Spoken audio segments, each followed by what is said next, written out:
con un encargado del área de la salud sobre la rama de farmacología.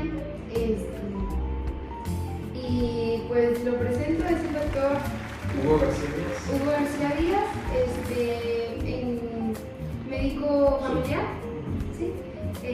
Nos quisiera platicar cuál es su fuerte en la rama de la medicina o a qué se dedica. Sí, por ejemplo, aquí, bueno, ahorita estamos en área de consulta externa de medicina familiar. Entonces vemos todos los padecimientos que, por ejemplo, pacientes crónicos degenerativos, pues vemos muchos casos de pacientes con hipertensión, con diabetes, infecciones, pues las infecciones que más vemos son infecciones, en este tiempo, infecciones gastrointestinales, ¿sí? Gastroenteritis, intoxicaciones alimentarias, también infecciones respiratorias, ¿sí? Más o menos lo que vemos aquí. Y en el área de urgencias, bueno, pues sí se ven padecimientos, gente que llega ya con algo grave y el servicio, como por ejemplo casos de cardiopatía isquémica, ¿sí? O enfermedad cerebrovascular, pacientes politraumatizados, cosas diferentes. ¿Podría decirme cuánto tiempo ha estado en este ámbito trabajando? 15 años.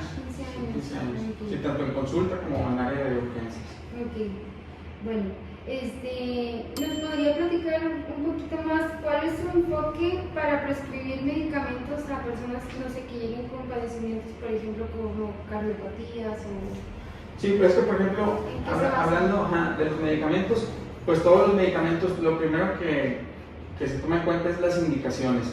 Si cada medicamento tiene una indicación y una contraindicación, pues es lo primero que tú tomas en cuenta.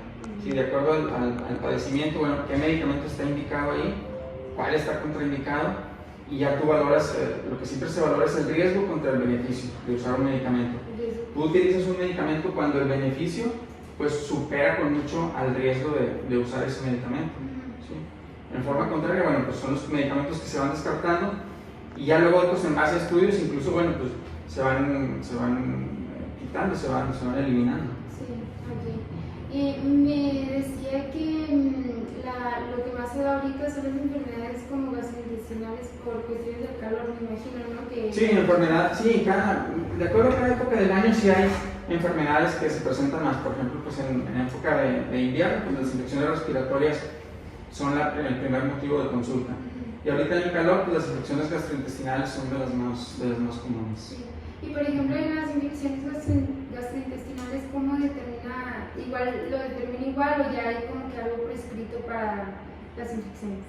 Sí, por ejemplo, cada padecimiento, hablando de, por ejemplo, una infección bacteriana, cada bacteria sí tiene antibióticos a los que esa bacteria es sensible. O sea, sabemos qué antibiótico puede matar a esa bacteria o impedir su multiplicación.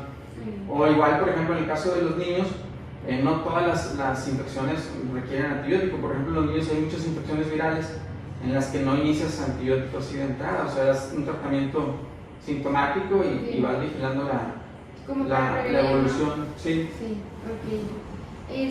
¿Nos podría contar cómo se mantiene al tanto de las últimas investigaciones en el desarrollo del área de farmacología? O sea, ¿se sigue documentando o ya creo que se quedó durante su experiencia? No, siempre sí es bien importante estar con los ciclos de educación médica continua que se llaman en medicina, que es estarse actualizando los medicamentos, porque constantemente está habiendo cambios, por ejemplo, en lo que hablamos, en los medicamentos de primera elección. ¿Sí? Por ejemplo, en el caso de infecciones, pues siempre hay que tener en cuenta las resistencias bacterianas. Medicamentos, no sé, que hace unos años eran de primera elección para tratar cierto tipo de infecciones, ahorita ya no son tan eficaces, pues van cambiando las indicaciones de los medicamentos. Sí, eso es por medio tanto de estar checando artículos científicos, estar asistiendo a cursos de actualización, congresos. Sí. Okay. ¿Nos podría platicar, si puede, algún desafío que se le haya presentado en el área de urgencias, aquí mismo en el consultorio, ¿verdad? Así como que algo que sí, pues que fue un desafío, ¿no? Porque a la hora pues, de que llegan con algo, pues no. Sí, pues por ejemplo, de los desafíos más grandes fue hablando en lo de la pandemia, por ejemplo, siempre hay algo que en medicina se llama el diagnóstico diferencial. Por ejemplo, algunos síntomas con los que llega el paciente no siempre es el cuadro ya bien establecido, a veces empieza el cuadro de una forma muy inespecífica.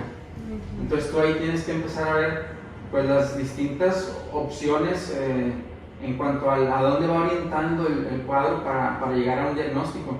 Por ejemplo, en el caso del COVID, ningún paciente se presentaba con el cuadro típico ya de agitación o dificultad respiratoria. Al principio muchos cuadros eran como un simple resfriado común, algo de flujo nasal, o sea, de rinorrea o malestar general. Y un desafío, por ejemplo, incluso con la misma gente, cuando tú le empezabas a comentar, mire, ¿sabe qué? Bueno, hay algún dato de alarma y esto pudiera ser una infección de COVID. Incluso tú veías la resistencia del paciente porque te decían, no, esto es algo nada más de la garganta y no querían hacerse la prueba, por ejemplo, el estudio o ciertas precauciones, y más, por ejemplo, con población que no era de alto riesgo. Sí. Entonces, ese sí fue un desafío muy, sí. ¿Y muy qué grande. medidas tomaba usted para cuidarse, ¿no? Porque pues estar con el paciente aquí es súper seguro. Sí, por ejemplo, en el área aquí de consulta, lo de la distancia, sí tratábamos así de que fuera un poquito más la distancia. El cubrebocas era así obligatorio para todo el paciente que entraba acá, desde luego que también del personal de aquí de la farmacia. Y enfocaba mucho la exploración a vigilar datos de alarma. Por ejemplo, una de las cosas que sí omitíamos, que normalmente siempre lo hacemos, es la exploración de la faringe, la exploración de la garganta, porque no te ayudaba mucho, la verdad, no te daba grandes datos. Por ejemplo, una garganta irritada ni te confirmaba el diagnóstico, ni tampoco te lo excluía. Pero lo que sí es que cada vez que tú metías el lengua, si provocabas ahí que el paciente abriera la boca o algún estornudo o algo, sí, pues, sí era mucha la contaminación.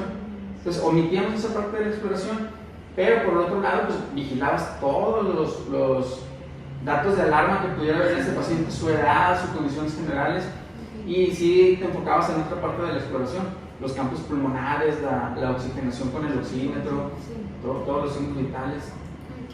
Sí, es de las medidas, la sanitización del equipo también, hacer pausas entre una consulta y otra para tener bien sanitizado todo. Okay. Bueno, nos quisiera dar como que su punto de vista, desde el punto de vista médico, no más especializado, de esta área, porque es muy importante pues seguirse documentando, ¿no? Como usted había dicho, ya para concluir con la entrevista. Sí, es que constantemente está habiendo sí, cambios, clasificaciones en los criterios diagnósticos de las enfermedades. Sí, por ejemplo, hablando, no sé, algo de hepatitis. Por ejemplo, la clasificación hepatitis A, B, C, no es la misma que hace 20 años. Y así con todas las enfermedades, hablando por ejemplo, no sé, de las cifras óptimas de hipertensión, hace unos años todavía era 120-80 la cifra óptima, y ahora ya se reconoce como 120/70. Entonces, en todas las enfermedades, a veces cada año, no sé, están teniendo cambios. Entonces, sí tienes que estar al tanto de todo eso, porque cambia tanto el diagnóstico como el tratamiento. Y si no te actualizas en eso, pues vas a estar haciendo diagnósticos equivocados y desde luego que tratamientos también incorrectos. Y puede ser daño al paciente, ¿no? Sí. Okay. Bueno, pues eso yo creo que sí nos deja un poquito más claro que cuál es su papel, ¿no? Y por qué es importante